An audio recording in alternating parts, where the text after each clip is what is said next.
El dinero es una garantía de que se podrá obtener lo que sea en el futuro. Esto lo dijo Aristóteles y con eso arrancamos el episodio del día de hoy. Y pues bueno, vamos a hablar de algo súper interesante sobre la historia del dinero, cómo se genera, por qué se inventó el dinero, de dónde nace, cuál es su historia, cómo ha ido avanzando durante todo el tiempo.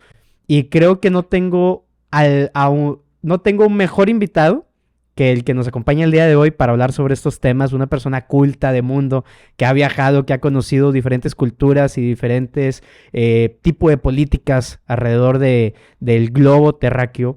Y pues nada, más que feliz y agradecido de que estés aquí presente. El día de hoy nos acompaña Francisco Agüet. Él es licenciado en Relaciones Internacionales por la UDLA de Puebla. A su vez hizo un máster en economía en la Universidad de Johns Hopkins, ahí en Washington. A su vez es asesor por el Banco Mundial. La verdad, impresionante el currículum aquí de Francisco. Y actualmente también le da asesoría a los bancos centrales de países en desarrollo. Y por no faltar de mencionarlo, Francisco a su vez es CFA por error. ¿Qué tal, Francisco? Buenas noches, ¿cómo estás? Sean bienvenidos a su nuevo podcast, un espacio en donde platicaremos sobre cómo impactan las finanzas en la vida real. Esto de la mano de profesionistas y empresarios, en donde tocaremos temas sobre inversiones, emprendimientos y el dinero en general. Y todo esto va a ser de una manera sencilla, en donde todos podamos entender los fenómenos de la actualidad. Sin más, damos inicio y recuerda que nosotros somos tu doctor financiero. Querido Eric, buenas noches, ¿cómo estás? Qué gusto y gracias por la invitación, encantado de estar contigo. No, hombre, muchísimas gracias a ti por tomarte aquí el tiempo. Como background de este episodio, es la segunda vez que lo intentamos grabar. La primera se me fue la luz aquí en el rancho y pues bueno, ni modo, se perdió. Me debes la visita al rancho para las fotos de astrofotografía que luego Sí, tomamos ahí, entonces sí. me debes la visita al rancho por la primera vez. Exacto, no, esa la tienes, híjole, ganada desde hace mucho, mi querido Francisco. Y pues bueno, para darle ya un poquito de inicio al episodio del día de hoy, como lo comenté al principio, pues queríamos hablar un poco sobre todo el tema de la historia del dinero. Y quería preguntarte, Francisco, para iniciar la plática, que me expliques para empezar, ¿qué es el dinero? El dinero es, antes que nada, es un lubricante social. Es lo que permite que se puedan hacer intercambios, es lo que permite que relaciones que no van bien mejoren o parezca que están mejor de lo que en realidad están. Es lo que permite acumular riqueza, es un símbolo de riqueza. Es realmente, es varias cosas, es un mecanismo de intercambio. Hay muchas cosas que representa el dinero, es prestigio, es glamour, y un poco que también es lo que tú quieres que sea. O sea, al final de cuentas el dinero es un papel, es una pieza de metal, es un número en una computadora, tan insignificante como eso, también puede ser te digo, mecanismo de poder, mecanismo de intercambio, mecanismo de almacenación de riqueza, es muchas cosas. Claro, es muy subjetivo, ¿no? El valor que le damos nosotros al dinero y cada quien. Pero sí refleja una realidad, que es que creo que es la que es más interesante para nuestra audiencia. El dinero pues es un mecanismo de acumular riqueza. O Sí, sea, claro. es la forma de significar cuánto vale lo que tienes y cuánto vale lo que haces y cuánto vale lo que adquieres y lo que vendes. O sea, al final de cuentas es el denominador común, para ponerlo ahora sí que en términos de tercero de primaria, es el denominador común entre diferentes personas de cuánto vale lo que tienes y cuánto vale lo que haces. No hay que perder eso de mente, o sea, el dinero es eso, es un denominador común social. Claro que es aquí donde entra todo el tema, pues que lamentablemente se usa y es todo el tema de las clases sociales y que unos se sienten por tener dinero más que otros y demás, ¿no? Y que eso lo vemos desde que inició, ¿no? En donde estaban pues los emperadores y luego estaban pues el gremio, los pensadores y luego los comerciantes y así se iban hasta los esclavos, ¿no? Ahora bien, sí, ibas a hablar, ¿verdad? Es que siempre fue así. O sea, Sí, viendo tu punto desde el origen, o sea, no sabemos o sea, la realidad es que nadie sabe cuál es el origen del dinero. O sea, tenemos la famosa teoría de que antes había trueque y cuando el trueque se volvió muy ineficiente, empezaron a tener unidades de cuenta comunes, granos de trigo, granos de no que sé, de yo que sé, lo que fuera para hacer los intercambios. Esa es una teoría, pero es una teoría, no, la verdad es que no tenemos mucha evidencia. Hay otras teorías, que son las que yo comparto, que es al revés, o sea, la sociedad, los primeros, las primeras unidades de cuenta y de intercambio surgen porque se empieza a crear riqueza.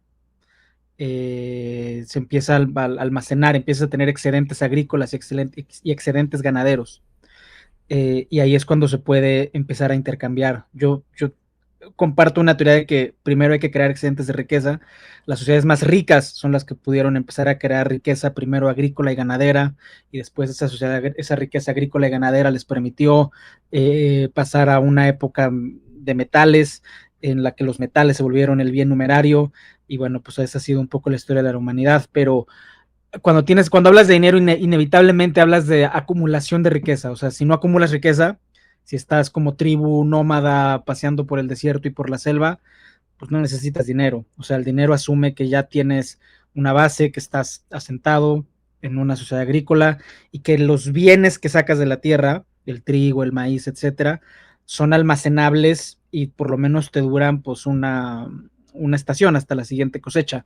Eh, Hay una dimensión inherente de riqueza. O sea, los países de África en los que yo trabajo, que es verdad que tienen una tierra muy fértil, pero por cuestiones climáticas, lo que la tierra les da ahí no dura. O sea, dan fruta. O sea, la tierra en África te da mucha fruta, pero la fruta se te echa a perder, la cosecha se te echa a perder a la semana.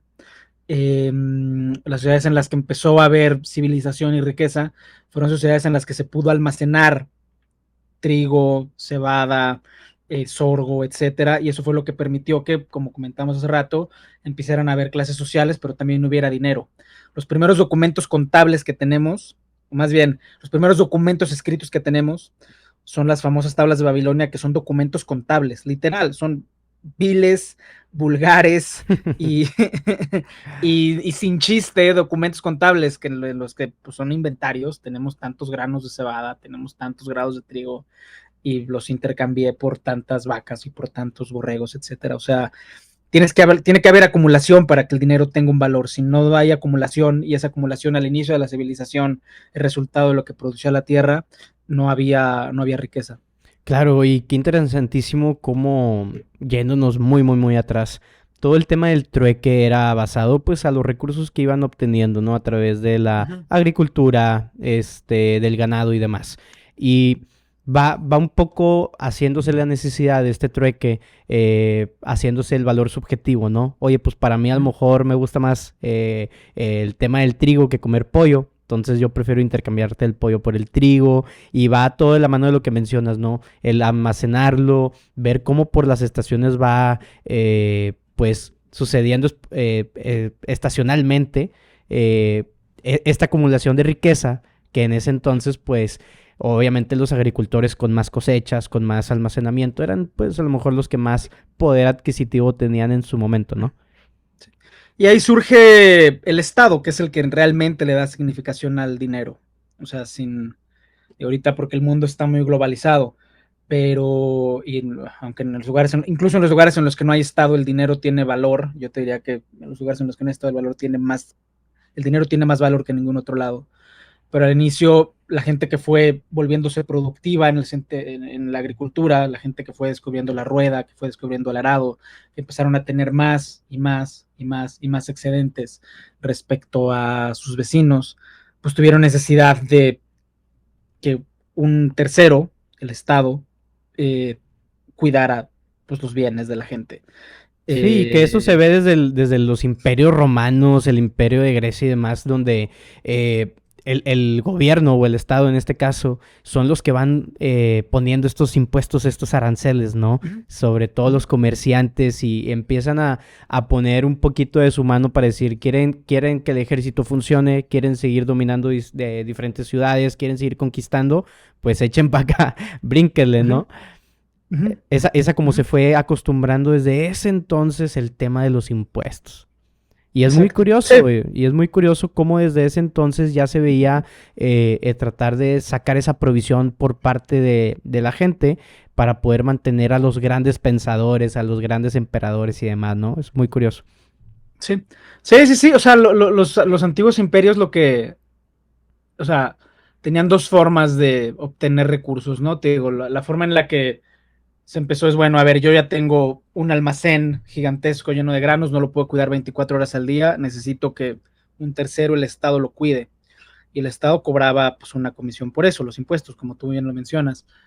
Pero eventualmente eso no fue suficiente y eventualmente la forma en la que se financiaban esos imperios pues era en una carrera infinita pues por conquistar tierras, por eso siempre estaban en guerra, porque al final de cuentas llega un momento en el que las cargas fiscales se vuelven insostenibles y entonces el acuerdo político al que se llega es de, bueno, si tú quieres más riqueza, pero no quieres pagar, pues tenemos que robársela a la ciudad de al lado, los tenemos que conquistar, los tenemos que Claro. conquistar, los tenemos que conquistar y esclavizar y pues bueno, y pues a ver cómo nos va y los que sobrevivan pues van a poder volverse señores feudales allá, o sea, eran, ahora sí que estaban inmersos en una máquina de guerra imparable, o sea, no, porque no había productividad, o sea, la mayor productividad a la que llegaron fue pues al bronce y al hierro.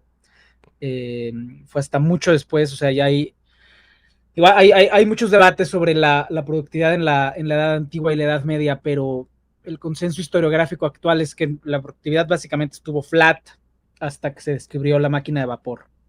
Hasta O sea, la revolución industrial. exactamente, ese es el consenso. Te digo, hay otras teorías que dicen no pudo haber estado tan flat porque las ciudades pues seguían creciendo y cuando hay crecimiento urbano es porque hay productividad en el campo, porque eso expulsa la productividad en el campo, hace que necesites menos trabajadores en el campo, entonces la gente migra a la ciudad y pues en las ciudades se buscan la vida y ese crecimiento de ciudades es evidencia de que hay crecimiento de productividad. Pero eso es un debate histórico, digo, el consenso ahorita es que no hay productividad, la única forma de volverte más rico, pues era conquistando otras tierras. Eh, y pues así era. Entonces, llega a tu pregunta inicial de qué es el dinero, pues te digo, el dinero es un significante de qué tienes. O sea, es un denominador común. Yo tengo un almacén lleno de granos, tú tienes una granja de pollos, pero al final, ¿quién es más rico? Pues bueno, eso lo decide el dinero. Y el dinero al final, pues lo que hace es el gran intermediador, como tú Claro, comentabas hace rato, entre pollos y granos. claro. Un pollo vale unos 500 gramos de granos o yo qué sé, pero el dinero es ese gran denominador común entre todo lo que produce una economía, muy básico al inicio, agrícola y ganadera, y ahora pues que va desde lo mismo agrícola y ganadero hasta activos intangibles. Entonces, Claro, que antes entonces, que es prácticamente una pregunta hacia ti. Antes podríamos decir que el valor del dinero o del trueque estaba respaldado por este activo, que en este caso era el trigo y demás. Hoy en día, o bueno, empezó después el gobierno, después de la Segunda Guerra Mundial, a respaldar el dinero a través del oro.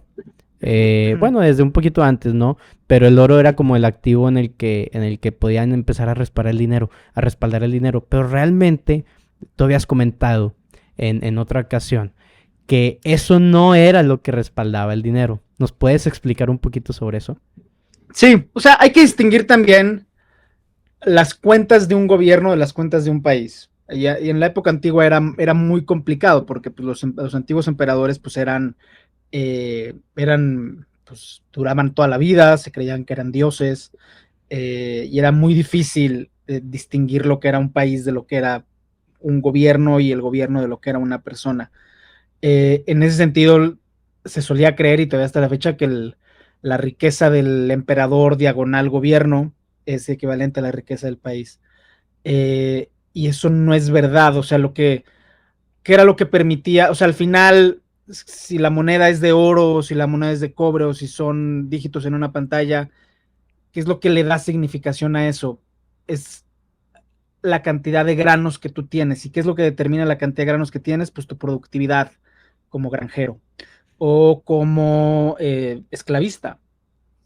O sea, no necesariamente, o sea, el cuento de la productividad es muy bonito, o sea, sí, pues yo logro cosechar y recolectar más cosecha que mi vecino, y a veces es por productividad, porque tengo las máquinas que me lo permiten, pero pues a veces también era porque, pues digo, ganaron la guerra, esclavizaron a la ciudad vecina y eran más ricos. No hay que, o sea, es muy común confundir el bien numerario, oro, plata, en su momento también se utilizó la plata, con la riqueza, pero eso no es verdad. Lo que determina si tú eres rico o no como economía, como persona también en cierta medida, es lo productivo que eres. Incluso si tú crees que el oro es riqueza, si tú no produces, pues te vas a acabar ese oro. Es correcto. Sí, es O correcto. sea, Pues no te, como país o como... sí, o sea, y de hecho creo que le diste justo en el clavo, o sea, sea maíz, sean vacas, sean gallinas, sea oro, sea plata, o sean dígitos en una pantalla, pues tiene que haber algo que respalde lo que estamos nosotros dándole ese significado, ¿no? Que en este caso puede ser, y el ejemplo más claro es la productividad, ¿no? O sea, atrás de cualquier valor viene la productividad de estar realizando algún, ya sea cosecha, alguna tarea, algún trabajo, algún tiempo, lo que sea, pero todo va enfocado hacia que tiene que estar respaldado a través de la productividad, ¿no? Sí, sí, sí, sí. O sea, y aquí también quizá vale la pena distinguir entre producción y productividad. Y te digo, en las sociedades más antiguas, y todavía hasta la abolición de la esclavitud, era producción. O sea, la gente que producía más, no necesariamente la más productiva, porque no es lo mismo producción que productividad. O sea, yo Sí, puedo claro. trabajar una hora y producir lo mismo que mi vecino que trabaja una semana. Actualmente es la productividad. O sea, ahorita no, o sea, en las economías del siglo XXI lo que determina el valor del dinero en el mediano y en el largo plazo, lo que determina el valor de tu economía es qué tan productivo eres. Si no eres, yo ahí tengo un Substack muy bueno que luego publico gráficos sobre México, que luego es muy triste porque ves en el caso de México cómo el país se estancó. O sea, ves el PIB per cápita de México con el de Corea del Sur, con el de Chile, con el de Polonia, con el de un montón de países. Y en 1980 México era el mayor, tenía mayor PIB per cápita que todos. Y de 1980 a algún punto de los 2000, todos los países que estaban abajo de México lo pasaron. Todos los países que en algún momento fueron pares lo pasaron.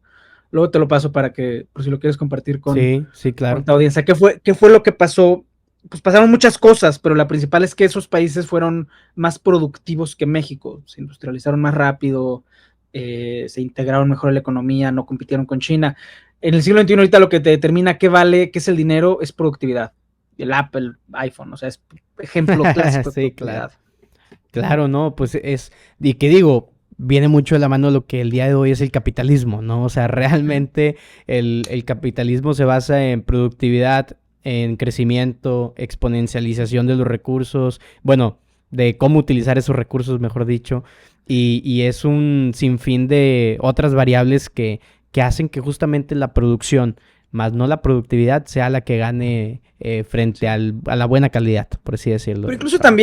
incluso también en economías socialistas, incluso también en las economías de Europa del Este y todo eso, la productividad era lo que determinaba, o sea, la Unión Soviética fue competencia de Estados Unidos pues hasta el día en que implotó, y tenían bombas nucleares y tenían submarinos nucleares, y o sea, fueron competentes, o sea, no es que no hayan sido productivos, lo que pasa es que se gastaban su lana en comprar armas.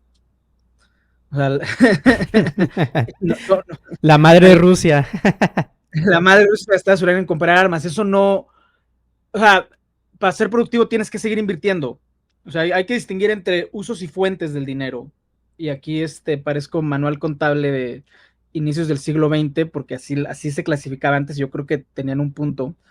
Eh, Hay que entender las fuentes del dinero. O sea, las fuentes del dinero es eso, ¿no? Granjas, tus insumos de producción y tus usos, pues es en qué te los gastas. Entonces, si tú eras una economía socialista que la mitad del dinero te lo gastabas en producir armas y la otra mitad en distribuir a la población porque tenías cierto ideal de igualdad y nadie podía ser más rico que los demás, o sea, si tu proceso de distribución de la riqueza era mitad del dinero para el Estado y mitad del dinero para nivelar los niveles de ingreso de la población, pues no vas a ser muy productivo. Por otro lado, el capitalismo lo que te da es que pues, ese proceso de asignación de la riqueza es espontáneo, se da como sea, o sea, a veces con resultados positivos, pues Apple sigue reinvirtiendo sus ganancias, a veces con resultados menos positivos desde el punto de vista de la igualdad, que es que pues hay gente muy rica y gente muy pobre o gente que no cubre sus necesidades. Pero la productividad, o sea, la productividad no está peleada con una economía centralizada, es la repartición de la productividad, la producción de los productos de la productividad, valga la redundancia, lo que cambia. Claro, o sea, yo creo que va mucho de la mano el tema de que desde los imperios, desde los antiguos imperios, siempre se manejó el tema de la producción, producción, producción, y así ha sido a través y durante toda la historia de la humanidad. O sea, realmente la producción siempre es la que sobresale al fin de cuentas para poder empezar a clasificar o empezar a tener una riqueza o tener una mejor calidad de vida incluso. O sea, el granjero que tenía trigo de sobra y que tenía ganado y demás, pues era al que a su familia no le iba a faltar nada. Esa... Pero llegaba el Estado. Claro. O sea, llegaba, o sea, y a ver, o sea, no hay que odiar al Estado. Bueno, hay que odiarlo, pero con razones.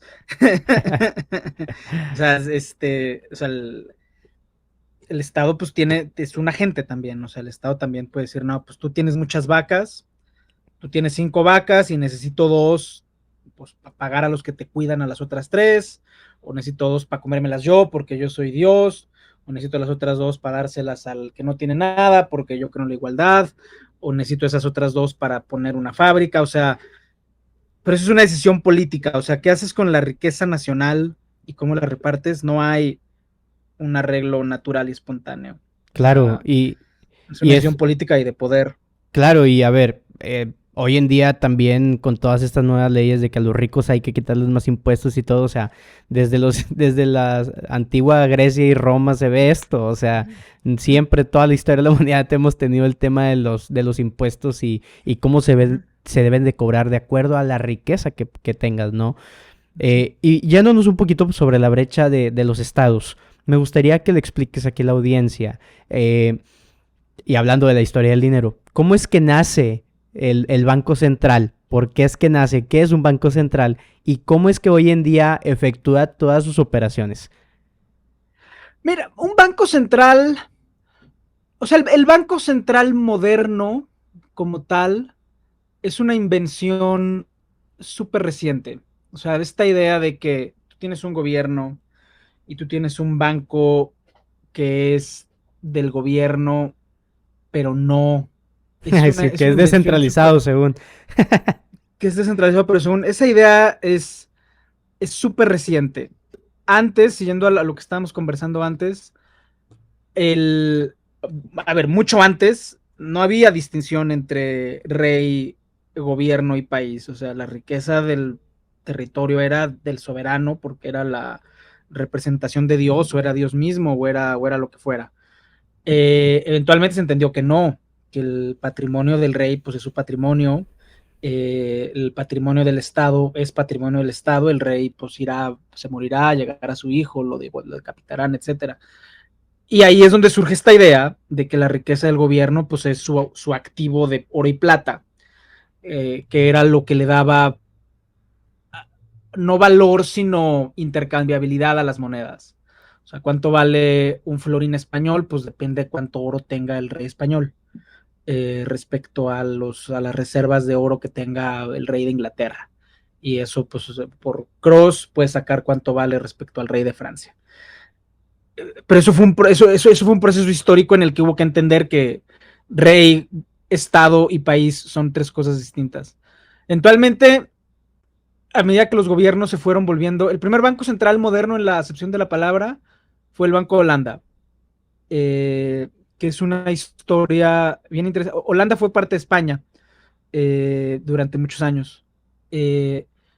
Después Holanda se volvió protestante y decidió que ya no quería estar bajo el dominio del rey católico español. Y toda la plata que salió de México durante 80 años, España se la gastó intentando reconquistar Holanda. Hasta que toda esa plata se fue en balas y cañones. Hasta que finalmente Literal. los españoles, hasta que o sea, casi puedes, y de hecho hay estudios que hacen el track de la plata de Guanajuato del año tal, se fue a comprar los cañones de la batalla tal. Hay Barquitos. estudios, hay estudios que muestran eso. Y eventualmente, pues ya los españoles no siguieron. Los holandeses entendieron que eran un país muy chico y entendieron que necesitaban apalancarse. ¿Y cómo se apalancaron? Crearon una compañía, el Banco de Ámsterdam, que controlaba todos los activos públicos de los Países Bajos. O sea, todo lo que no era camino, o sea, todo lo que era común, caminos, presas, armas del ejército, todo eso, y lo apalancaron. Y sacaron bonos pues, al que se los comprara, porque pues, lo que necesitaban era plata pues, para pelear por su independencia. Y ese fue realmente el primer banco central moderno del mundo, en Órale. el cual hubo un banco que financió al gobierno y eventualmente pues, el gobierno tuvo que asumir esas deudas. Después Holanda se la creyó de más y empezó a querer conquistar el mundo y quebró su banco central. Sí, O pues sea, ellos tuvieron todo el tema, digo, a lo mejor es un poquito antes o después, tú me corregirás, pero el tema de la inflación, bueno, de la burbuja de los tulipanes, ¿no? Nace allá justamente en en Holanda. parte fue por eso. O sea, Sí. la burbuja de los tulipanes es parte del mismo episodio en el que el Banco Central empezó a crear dinero.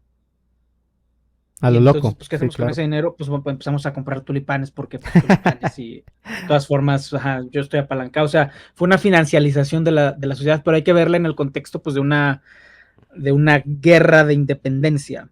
Eh, después del primer experimento holandés, el resto de los países entendieron oye, esta idea de apalancar el patrimonio del Estado, o sea, ya una cosa es el patrimonio del rey y otra cosa es el patrimonio del Estado como tal y otra cosa es el patrimonio de los particulares, ¿no? El Estado pues tiene bienes públicos, puertos, caminos, terrenos baldíos, muebles, etcétera. El Estado tiene su patrimonio.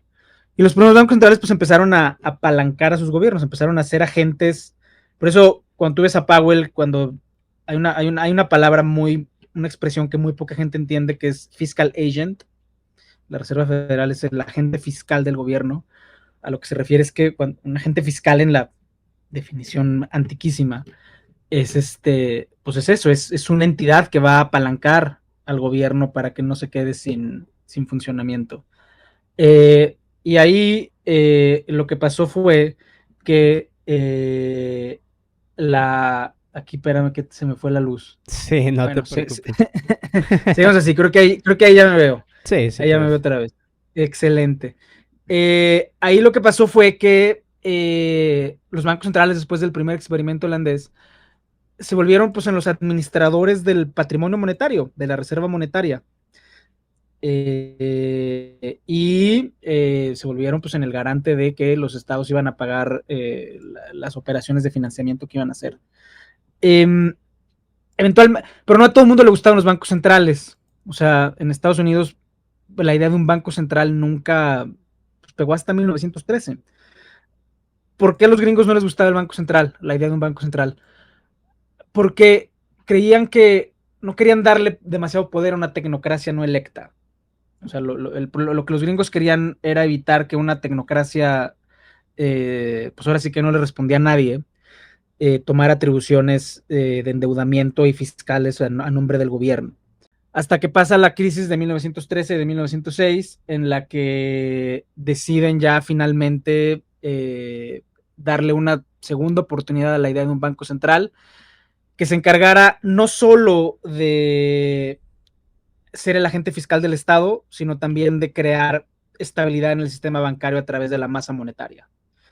O sea, entendieron que, o sea, un banco central, te digo, desde Holanda, un banco central lo que hace es apalancarse, crea masa monetaria, crea moneda. Y esa moneda, cuando la gente creía que los metales era el valor, esa moneda, pues tú la podías cambiar por lingotes de oro.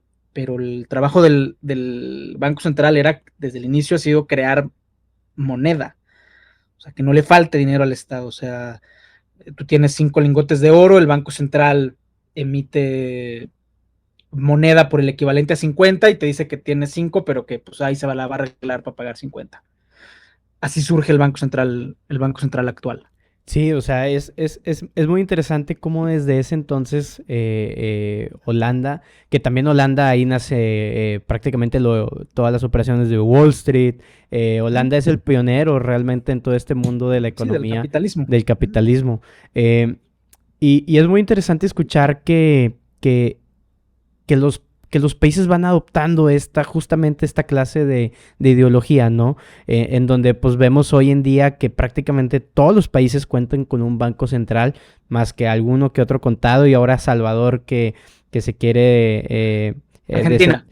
Bueno, sí, perdón, Argentina que se quiere descentralizar y que Salvador ya tiene criptoactivos en su banco central y, híjole, o sea, son cosas que van repercutiendo en las economías de los países. O sea, por ejemplo, vemos países como por ejemplo Venezuela, en el que se toman decisiones de imprimir demasiada masa monetaria. Más aparte también muchas otras cuestiones políticas en cuestión justamente de la producción, de cómo manejar los recursos en ese para Venezuela, en este ejemplo particular del petróleo. Vemos casos como Zimbabue, que también allá estos africanos deciden a través de sus problemas tener una masa monetaria enorme para pagar deuda y demás. Entonces, es muy interesante cómo en la historia del dinero van surgiendo distintas ideologías para justamente cubrir distintas necesidades, ¿no? En el que en su tiempo Holanda fue temas de guerra, hoy en día pues son temas de producción. Sí, pero es muy curioso lo que comentas sobre las ideas, es realmente curioso. Hay una cosa, está Lenin, el ideólogo más grande del socialismo, Keynes, el ideólogo más grande de la economía tal cual la entendemos ahora, y Hayek, ¿no? El libertario por excelencia. No puede haber ideologías más disimilares entre sí. Y extremistas, ¿no? Y extremistas, sí, sí, sí. Los tres coinciden en una cosa. O sea, en una sola cosa los tres coinciden, que es que la forma más eficaz de destruir una economía capitalista es a través de la inflación. Claro, pues claro. Y Lenin lo hizo. Lenin lo primero que hizo cuando llegó al poder de la Unión Soviética fue a punta de pistola ordenarle al Banco Central que imprimiera como loco. O sea, casi no hablamos de la hiperinflación rusa soviética, pero Lenin lo que hizo fue volver inservible, worthless, sin valor, el rublo zarista.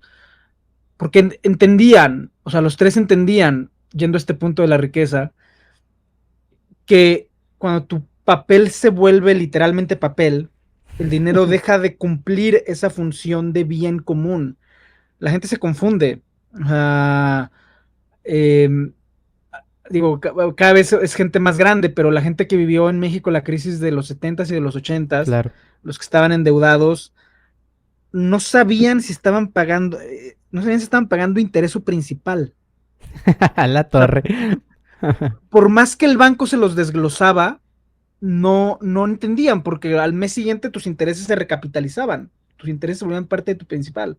Entonces, la forma más fácil de destruir, pues eso, apalancamiento, riqueza, productividad, es a través de la inflación. O sea, te digo, los tres más extremistas, Keynes, Lenin y Hayek, los tres coinciden que la forma más fácil de destruir el aparato productivo de una economía capitalista es a través de la hiperinflación.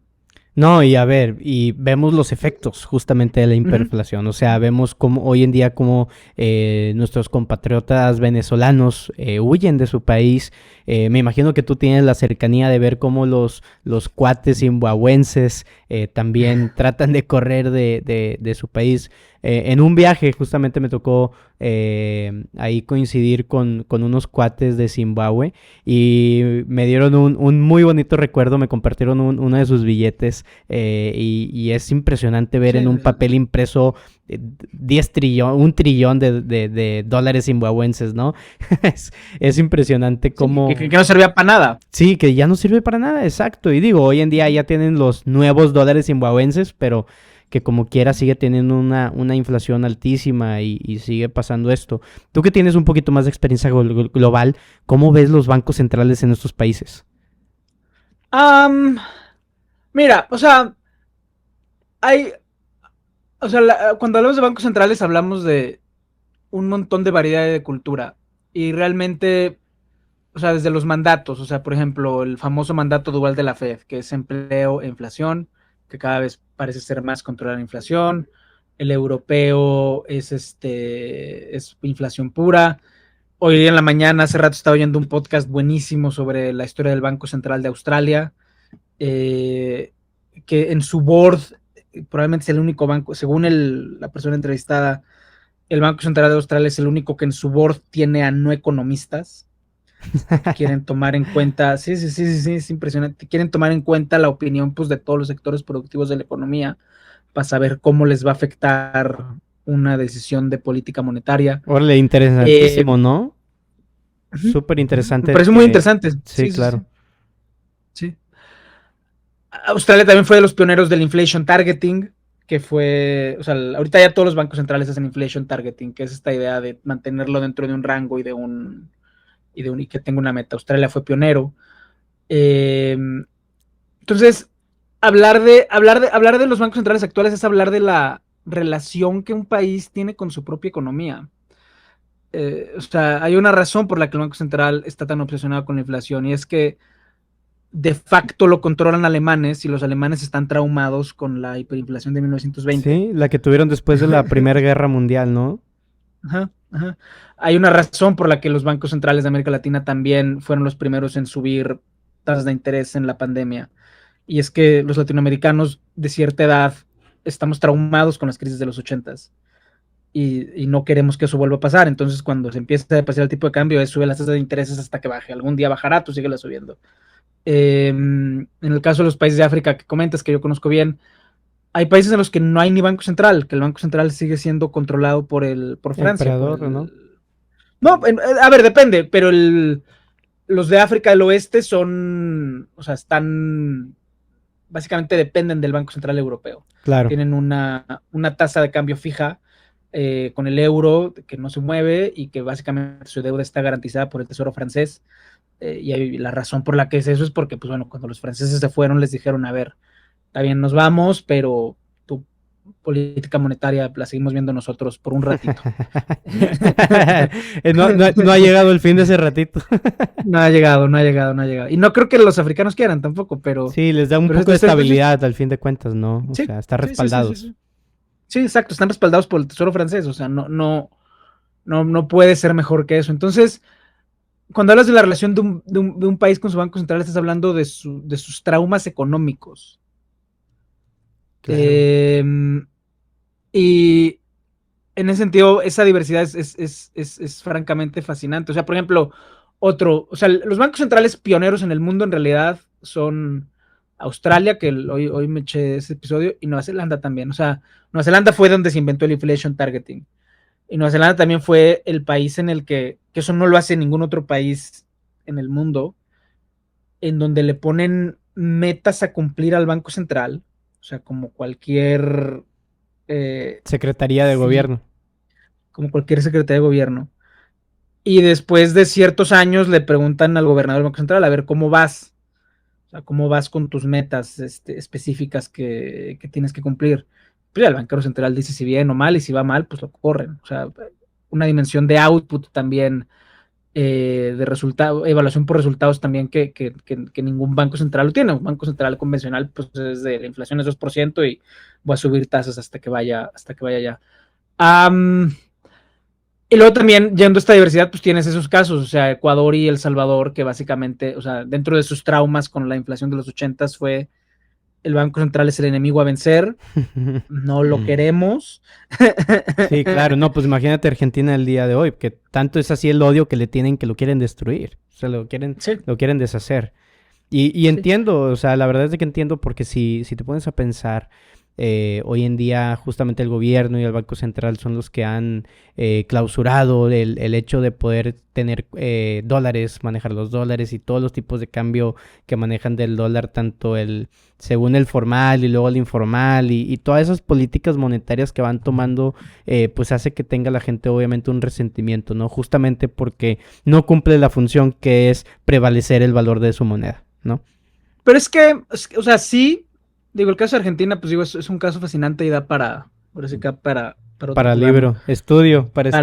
al libro, que se han escrito muchísimos, pero yo ahí, por ejemplo, difiero mucho de muchos economistas que dicen que la impresión de masa monetaria causa la inflación. Yo creo que es al revés. O sea, es la escasez de bienes o de dólares o escasez de algo la que pone al Banco Central entre la espada y la pared, y el Banco Central no le queda más que imprimir moneda. O sea, en Pero el caso de Argentina, por dólares te refieres a las reservas internacionales. sí, a reservas. Ajá. Sí, Okay. sí. O sea, en el caso específico de Argentina, lo que tú tienes es un estado, o sea, acuérdate que el estado tiene pues la parte monetaria y la parte fiscal. Claro. Y la parte fiscal pues nunca se ha controlado. O sea, la parte fiscal en Argentina no. Entonces llega el gobierno y le dice al Banco Central, ¿qué crees? Tenemos un déficit del 8% del PIB y estamos en el segundo trimestre del año. Créame masa monetaria para que la gente me pueda pagar mis impuestos. Y ahí con la inflación pues le vamos dando la vuelta. Entonces, a ver, caricaturizo un poco con la conversación, pero no es muy distinto a lo que te digo. O sea, el Banco Central financia al gobierno central, no porque el Banco Central quiera, sino porque el gobierno obliga al Banco Central. Por eso es tan importante, o sea, una vez que ya tienes un Banco Central, por eso es tan importante la autonomía. O sea, que el Banco Central sea de verdad. Claro, Y que no no es esté ahí fácil, nada o sea, más ahí, disculpa, Ujú. que, o sea, que no esté nada más ahí de okis, ¿no? Que venga el presidente y ponga a la gente, a la persona, al gobernador que él quiera en el Banco Central y que no funcione, ¿no? O sea, la idea es de que realmente esté maquinando siempre y que esté buscando este target de la inflación, ¿no? Sí, y que la institución, o sea, que la estabilidad del Banco Central se conserve, o sea, más allá de las personas, pues también el marco jurídico en el que opera un Banco Central. O sea, si un presidente puede correr al Banco Central, pues no es buena señal, porque pues, a la gente no le gusta que la corran de su chamba. No, Entonces, claro. si le dices al Banco Central, imprímeme dinero para financiar mi déficit o te corro, No pues va a tienes mucha imprimir el opción. Sí, dinero. claro. Sí, no tienes para dónde hacerte. Tienes para dónde hacerte. Entonces, es muy complejo. O sea, la decisión de dejar la política monetaria, de cortarse ahora sí que una mano, no es fácil, o sea, y no es la panacea. O sea, incluso el otro día también tuiteé un paper que sacó el fondo sobre Ecuador. O sea, el Banco Central, te digo, lo que hace es imprimir dinero, pero hay otras entidades en la economía que imprimen dinero, los bancos. O sea, tú ve el balance de un banco genera masa monetaria. O sea, ve cuáles son los agregados monetarios. M0, que es el dinero que imprime el Banco Central. M1, que es la parte fraccionaria de los bancos. Yo deposito 100 pesos, el banco presta 89 y se queda con 100.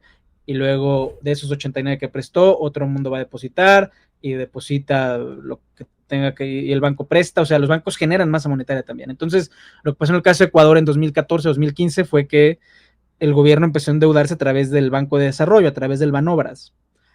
Entonces, pues, si tu esperanza de eliminar el Banco Central es que el gobierno ya no se endeude, pues no. O sea, no funciona. O sea, el gobierno siempre le va a encontrar la forma de darle la vuelta. O sea, son instituciones muy grandes, hay gente muy lista siempre trabajando en los gobiernos, tienen departamentos jurídicos gigantescos, y si el gobierno quiere encontrar la forma de endeudarse, pues lo va a hacer a través o del Banco Central, o de la compañía de luz, o de la compañía de lo que Pues, yo que sé, o por va a crear ejemplo, un... por ejemplo, hoy en día en México con Pemex, ¿no? El tema pesadísimo que tiene con Pemex, donde ya ni siquiera saben si la deuda la van a hacer pues pública, o sea, no sé qué percepción tengas tú de eso, pero la verdad es muy impactante. Y de hecho justamente acaba de salir también el presupuesto económico para el 2024 y seguimos creciendo en deuda y seguimos creciendo en cosas, en pasivos donde el país se sigue pues cada vez apalancándose más y más y más, pero pues no hay una salida, ¿no? No, la salida es fiscal. O sea, si tú quieres que, o sea, el Banco Central es el agente fiscal del gobierno. O sea, es el agente fiscal. ¿Qué quiere decir que es el agente fiscal? Que el Banco Central, al final de cuentas, actúa bajo las instrucciones del gobierno, ya sea porque Claro. el presidente los amenaza o porque hay una ley seria, instituciones jurídicas serias que garantizan la independencia del Banco Central. Si a ti lo que te preocupa es el nivel de deuda y el déficit y en qué se gasta el dinero, pues no es el Banco Central con el que hay que ir, es así que con el presidente, o sea, es es votar por otra coalición política. Claro. Las decisiones Otras fiscales, ideologías, ¿no? las decisiones de política fiscal son políticas, o sea, luego eso a mí me cae muy mal de muchas personas, que es que no, es que hay que buscar una solución técnica. No hay soluciones técnicas, o sea, eso de las soluciones técnicas se lo inventan para no tener los debates importantes, pero al final toda decisión de los dineros públicos es política. Claro, es que la economía no es una ciencia exacta, o sea, es una ciencia social, tal cual. Es una ciencia social, o sea, un presupuesto de gobierno, o sea, soy muy dramático lo que voy a decir, pero es verdad, y lo he dicho varias veces, un presupuesto de gobierno es una fotografía de la moralidad pública para un año dado. ¿Por qué la moralidad pública? Porque en un presupuesto público tú ves a quién le quitas, Sí, claro. ¿no? Te voy a comprar impuestos a ti sobre la renta y a ti al IVA y a ti te lo voy a condonar porque me caes bien.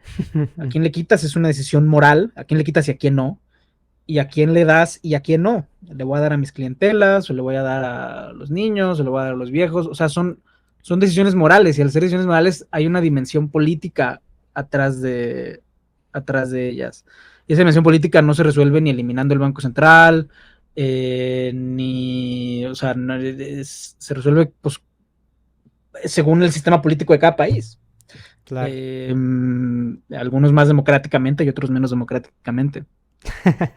Qué curioso es como tratar de ver las entrañas de cómo funciona todo el sistema financiero a nivel primero nacional y después ver otras culturas y ver cómo es que manejan los países pues todas sus políticas monetarias, todas sus decisiones, como tú acabas de decir, o sea, es una fotografía moral donde dices, ¿sabes qué? Pues, por ejemplo, vamos a poner el ejemplo de México. En su momento quitaron mucho presupuesto para los estudiantes de las ciencias, o sea, maestrías, doctorados y demás, y decidieron dárselo a los jóvenes, a los adultos mayores. Entonces, realmente es como tú lo mencionas, o sea, al fin de cuentas no es un tecnicismo, sino una moralidad. Sí, sí. Sí, y a ver, o sea, hay, es verdad que o sea, hay una dimensión técnica también, o sea, tú quieres que tus impuestos sobre la renta sean progresivos, etcétera, pero al final no, al final son decisiones morales y decisiones políticas, o sea, si no te gusta, o sea, si no te gusta si no te gusta que el dinero se vaya a pagar la deuda de Pemex, la solución es bien fácil. O sea, es quitar a estos y poner a los que dicen que el dinero no se vaya a Pemex. O sea, es bien fácil la solución. O sea, fácil de describir y dificilísima de implementar. Claro, no, pues Pero, imagínate, y mover a todo un país para hacer eso es complicadísimo. Oye, mi pues sí. Francisco, y ya yéndonos un poquito sobre el final de este gran episodio, me gustaría que nos cuentes alguna experiencia eh, sobre algún trabajo que hayas hecho en algún país o en alguna asesoría en el Banco Mundial o la que nos quieras compartir, en la que viste un poquito cómo fue que se aplicó toda la historia del dinero, todos estos conceptos de producción, cómo es que, que algún trabajo tuvo algún impacto que se está implementando, que nos puedas compartir. Te voy a contar, o sea, te voy a contar una muy divertida que yo creo que es Ok. la que más me gusta a mí. No, no sé qué tenga que ver con la historia del dinero, no sé si tenga que ver nada con nada, pero yo creo que es mi anécdota laboral preferida.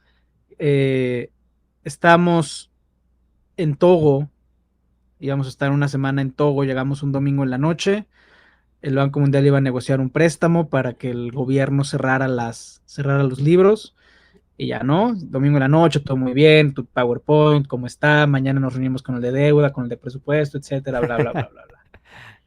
Llegamos el lunes a las oficinas del gobierno, eh, y preguntamos por el señor Bedinabe, que era el director de deuda de Togo en esa época. Y la secretaria nos dice, no, pues el señor Bedinabe no está y no va a venir a trabajar hoy. Dice, ¿cómo que no está el señor Bedinabe? Tenemos... Y esa era una época en la que, ahorita funciona un poco distinto, pero estábamos una semana en un país y una semana en otro, y pues para cerrar si hay una dimensión que tiene que ser en persona. Entonces, si no cerrábamos en esa semana, iba a ser una bronca, o sea, no cerraba el crédito, teníamos que cerrar esa semana casi que sí o sí. Entonces ya, éramos el lunes, ¿no? Y entonces decía, no, ¿qué pasó? Y hablando, haciendo llamadas, etcétera, nadie nos contestaba el teléfono, nadie nada. Llegamos el martes, nada, el señor Bedinabe no ha llegado. Llegamos el miércoles, y la secretaria, yo creo que ya para ese entonces ya nos había agarrado buena onda y lástima, y me agarra y me dice, mira, ven, y dice, te voy a explicar qué es lo que está pasando. Cuando alguien te diga, te voy a explicar qué es lo que está pasando, es que ya, ya perdiste. Sí, Te voy a explicar claro. lo que está pasando. Tú sabes que se está jugando la Copa Africana de Naciones el día de hoy, en esta temporada. Y yo, pues sí sabía, y pues Togo juega hoy en la noche, ¿no? Y la secretaria, sí juega en la noche. Bueno, pues el señor Bedinabe, además de ser el director de deuda del gobierno de Togo, es secretario de finanzas de la Federación Togolesa de Fútbol.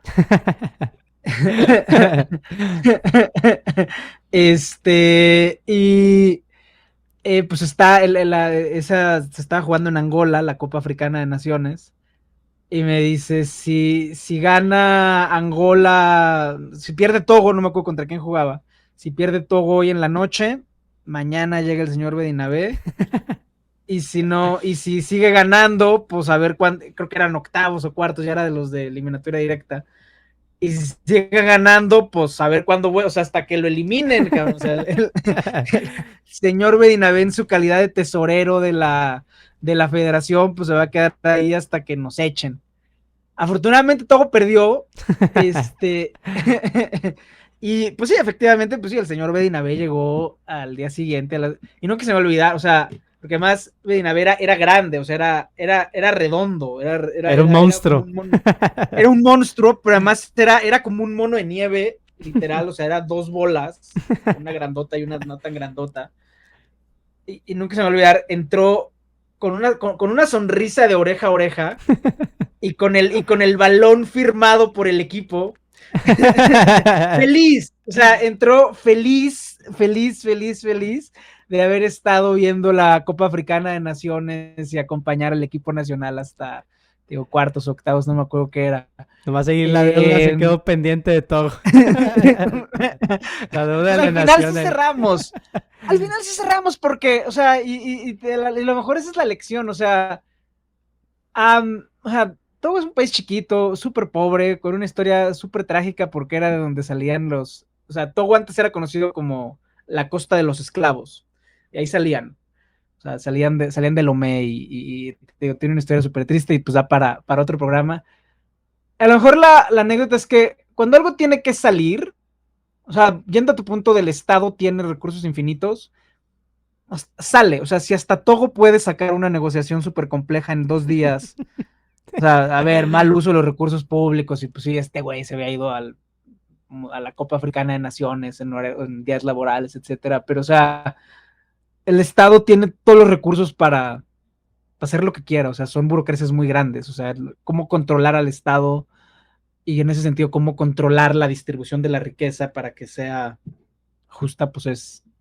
Qué interesante historia, ¿eh? Qué buena anécdota. Y digo, me imagino que como esas de tener muchas otras, ¿no? Ahí Como esas hay. Sobre todo con hay mil. sobre todo estos funcionarios, sobre todo de las culturas africanas, que tienen una cultura laboral muy distinta, ¿no? Y ellos viven la vida, ¿no? Tal cual. Pues no tan distinta, luego te toca ver el periodicazo de el subsecretario de no sé qué estado, ¿no? O los ves en la Azteca Cam, que pues Sí, también están en el en Las Vegas, en la pelea del Canelo. en la pelea del Canelo con la amante y te quedas así, o sea, tampoco es tan distinto. Aquí hemos tenido más suerte, Sí. pero Pero es lo mismo, nomás que revuelto con otra sopa, con otra cuchara. sí, y también aquí, pues, o sea, sí tenemos más controles y sociedades civiles más fuertes y hay más riqueza privada. O sea, en el caso de África, lo que pasa es que, pues, sí, no hay riqueza. O sea, no Claro. hay. O sea, la economía es la administración de los recursos escasos, ¿no? Pero en ciudades en las que no hay recursos, pues no hay economía. Porque, porque no es que no sean escasos los recursos, es que son inexistentes. Sí, literal. Entonces, aquí no sé, aquí es como si nos esforzáramos un poquito más, México sería un país mucho mejor, pero esforzarnos en eso, o sea, en mecanismos de control, tener un Estado que funcione, servicios públicos de calidad, pero de nuevo, esas son decisiones políticas, no surgen en el vacío. ¿Qué dices? Son fantasías que no vamos a obtener. O a lo mejor sí, pero pues hace falta que surjan líderes que Que las pues, tengan impulsen. Sí. que tengan el impulso, el arrojo y la valentía de ponerlas. O sea, no sé si son, o sea, ojalá a nosotros nos toque verla, pero a esos líderes, pero son, de ahí salen, o sea, no vamos a tener mejores servicios públicos de la nada, no, necesitamos a alguien que llegue a subir impuestos, prometa que no se va a robar el dinero y entregue resultados. Qué Eso es lo que raro, se yo los necesita. veo cada 6 años. Bueno, eso dicen, Sí, pero eso pues... dice. Híjole, pues pero no tanto, ¿eh? O sea, sí, o sea, a mí luego me da mucha risa. Luego en Twitter veo a mis colegas comentócratas diciendo, ¿tú cuántos años tienes? 23 años. Tú naciste en el 2000. En el 2000, sí, es Ok, correcto. está bien. Bueno, eh, tú verás mucho en redes sociales que a gente que dice que la reforma fiscal es impostergable. Yo tengo poquitos más años que tú, yo tengo 40. A mí me tocó ver la última gran reforma fiscal digna del nombre, fue en 1997. Que es Desde justamente el cuando 90, hacen todo el tema de las afores y demás, ¿no? Afores y en el tema fiscal efectivo fue pues la suba del IVA, subieron también tipos del impuesto sobre la renta, reformaron durísimo el SAT, o sea, la última reforma fiscal profunda, que es lo que piensa la gente, o sea, lo que piensan los adultos mayores que comentan en Twitter, piensan en algo tipo 1997, que suban el IVA, que muevan el ISR, que le den más facultades al SAT o que se las modifiquen, que le den más recursos a esto, etcétera. O sea, eso es lo que piensan. Esa la última fue en el 97, tú no habías nacido. Desde el 98 llevan diciendo que la reforma fiscal es impostergable. Si algo lleva siendo impostergable 25 años, pues sí es postergable. Claro. La realidad te está diciendo que es postergable. Sí, digo, creo que Y nos lo, hemos dado cuenta, ¿no? y lo que, y ya a tu punto de cada 6 años, lo que cada 6 años, lo que no ha habido desde Fox es un presidente que gane diciendo voy a subir impuestos. Fox fue muy claro Órale, sí es cuando fue su cierto, ¿eh? campaña. Fox desde su campaña presidencial dijo iba alimentos y medicinas, lo mandaron a volar y fue el fin de su sexenio. O sea, nadie creyó que ibas a hacer en serio lo de IVA de alimentos y medicinas. Si fue a presentar IVA de alimentos y medicinas, lo mandaron a volar y ese fue el fin político de su sexenio. Pero ni en la campaña de Calderón, ni en la campaña de Peña Nieto, ni en la campaña de López Obrador y ahora las Xochitl y Claudia, todos han dicho que no van a subir impuestos y lo han cumplido. O sea, que muevan la miscelánea fiscal y que cada año muevan un impuestito por aquí, un impuestito por acá, que quiten una exención o que pongan otra exención, pero una reforma fiscal de gran calado, ningún candidato presidencial con posibilidades de ganar, digo, siempre está ahí que Patricia Mercado y esa gente que no vota a nadie, pero de los candidatos por los que la gente vota, no hay alguien que se comprometa a tomar esa Hacer, decisión sí, moral de, claro. de quitarle más impuestos a los mexicanos para ¿Y tú en crees, teoría, financiar. y tú crees que esa sea la razón por el cual no ha estado fallido, pero que no hemos podido tener em, esos servicios públicos de calidad, esos Sí. cambios? ¿Sí? ¿Sí crees que sea por eso? O sea, la gente, o sea, es que es muy complicado porque la gente dice, yo pago muchos impuestos, y sí, o sea, cuando ves las tasas del impuesto sobre la renta, cuando ves lo que te cuesta el predial, etcétera, es verdad que todos pagamos muchos impuestos. La realidad también es que como proporción del PIB, y por eso es muy importante esta dimensión moral, o sea, porque cuando tú lo ves como proporción del PIB, los presupuestos, México recauda bien poquito. México recauda 19 puntos del PIB. Cuando tú lo comparas con los países que tienen mejores estados de bienestar, solo con quedarte con los del barrio. O sea, Brasil recauda 46. O sea, Órale, solo los estados brasileños, solo la recaudación de los estados brasileños es del tamaño de todo el estado mexicano. órale. Y pues tú vas a Brasil y sí tienen un estado mejor. Si te vas a los países de la OCDE, Europa, etcétera, tienen pues los famosos estados de bienestar y son sus cargas sobre el PIB son del 40, 45, ya en algunos hasta el 50%. Pero es porque ahí y un estado de bienestar se financia con IVA. O sea, el IVA es una máquina de generar cash. O Claro, sea, claro. o sea, es muy chistoso. Nixon en Estados Unidos intentó poner un IVA. Nixon fue un muy buen presidente, pero estaba loco. Y Nixon dijo, no, no, no, es que el IVA es lo que necesitamos porque genera mucho cash y lo pagan las personas más pobres. Entonces, como genera mucho cash, es la verdad, Sí, como genera claro. mucho cash, lo van a apoyar los demócratas, porque genera mucho cash y los demócratas tienen Cash is king. sociales, cash is king, y lo van a apoyar los republicanos porque los republicanos quieren que los pobres paguen más impuestos. Lo que Nixon no vio es que le salió al revés.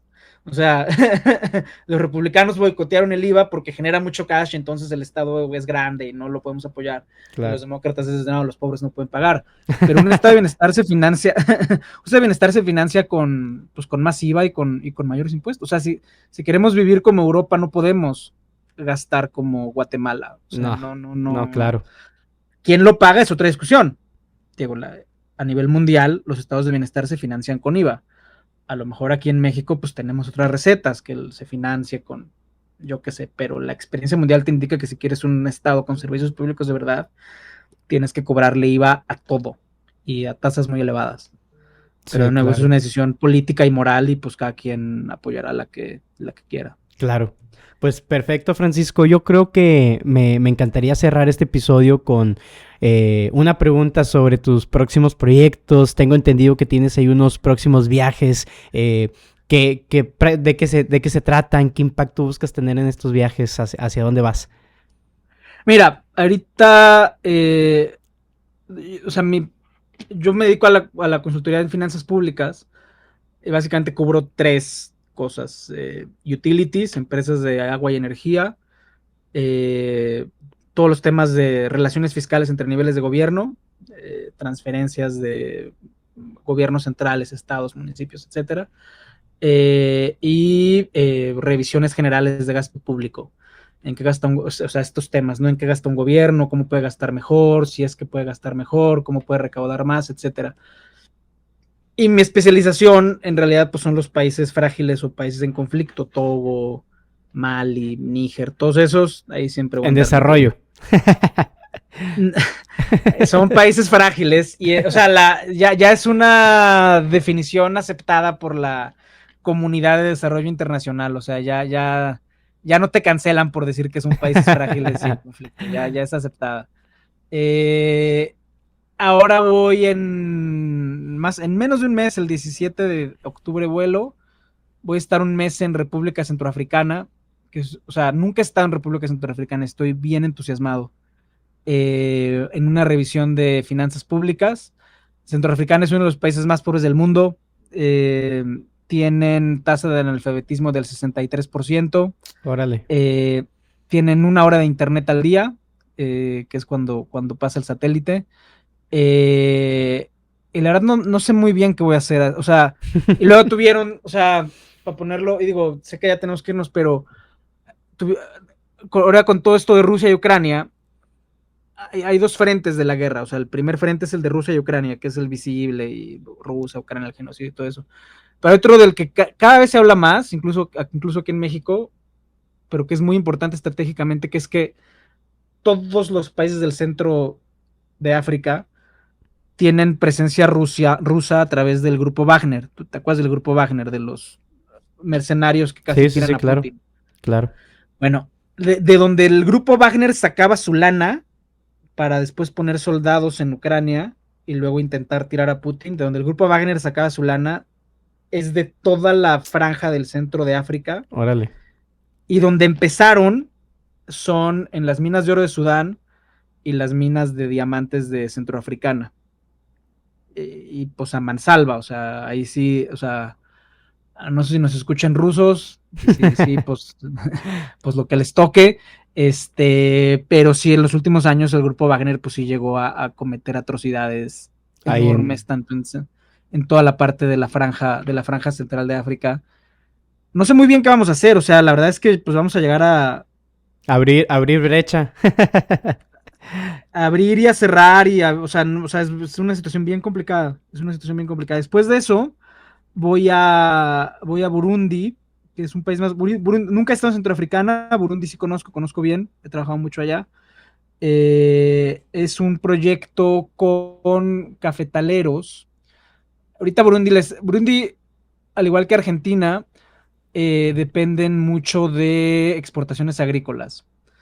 Burundi, al igual que Argentina, sus reservas internacionales se les llenan cuando venden insumos agrícolas. En el caso de Argentina, café. En el caso de Argentina, soya. Y en el caso de Burundi, café. Si no exportan soya y café, respectivamente, no hay reservas. Y en parte por eso ahorita Argentina le está yendo tan mal, porque tienen una sequía histórica. O sea, la sequía en Argentina es de siglos. O sea, Órale. es sin precedentes. Las exportaciones se les están cayendo y pues por ende no les están entrando reservas. Y en el caso de Burundi es cómo puede apoyar y en el caso de Burundi se les está desertificando ya el país. Han sobreexplotado tanto el suelo que pues están quedando sin suelo para plantar café. Órale. Entonces, entonces es un proyecto para pues para ver cómo pueden salvar tierras, cabrón. O sea, a través del ¿Qué hacen fondeo del Banco Mundial. Sí. Órale, Sí, sí, qué sí. interesantísimo. Y esos son los próximos 2 viajes que tienes, ¿verdad? Hey, o sea, es un solo viaje para 2 países, pero sí. Sí, claro. Sí. Entonces, Oye, todo octubre y noviembre por allá vamos a andar. Diciembre ya me quedo acá tranquilo para pasar Navidad en claro. casa. ¿Qué se Y siente luego estar ya. tanto tiempo fuera?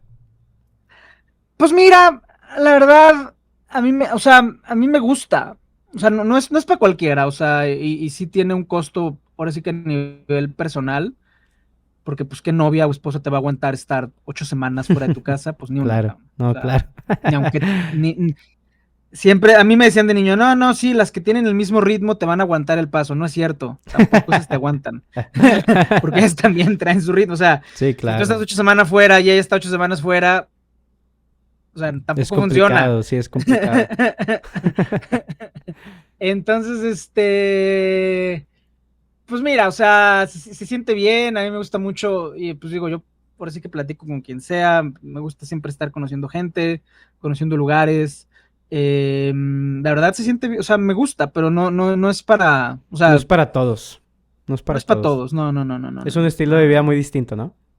Y más en estos países en conflicto, o sea, estos países en conflicto, pues sí, o sea, te entrenan para que sepas qué hacer en un secuestro, qué hacer en una Órale. balacera, o sea, ves mucha pobreza, o sea, luego en el caso de Centroafricana y Congo específicamente, que hasta hace poco no le ponían vacunas contra el polio a su gente. Que el polio ya estaba erradicado, ¿no? Ya hace mucho. Ahí, sí, ahí no, porque pues se robaban la lana de las vacunas. Híjole, no, no, no.